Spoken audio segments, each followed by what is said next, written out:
Phares roof lights are made to measure and cannot be adjusted on site. Measurements need to be accurate to the millimetre. Firstly, you'll need to know the distance between the centre of each purlin so that the foam block inside the roof light sits directly above them. You'll need to add on 150 millimetres as an overlap at the bottom.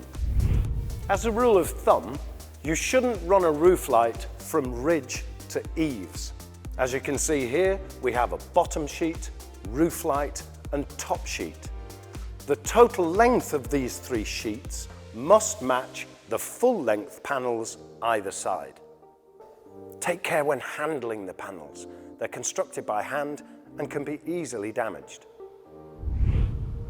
Before we begin fixing, apply 3 continuous beads of high-grade butyl lap mastic across the width of the sheet. You'll need 2 runs either side of where the fixings will go and a third run 10 mm up from the nominal edge. Now the lap mastic's in, we can begin to fix the panel down. It's really important to use a 29 mm washer.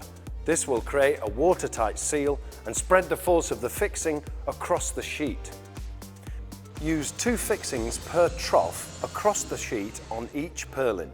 Don't over or under tighten, as this will either divot the sheet or not compress the washer correctly. With the bottom of the roof light secure, it's time to fix the top sheet. Lay the lap mastic in the same way, only this time we'll be fixing through the foam block of the roof light into the purlin. To fix the lapping detail, use a stitching screw that will self-tap into the sheet.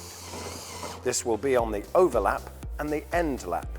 As you can see, we're using red caps all around the roof light to meet building regs. Now the Phares roof light is installed and weather tight, you're ready to install the rest of the roof.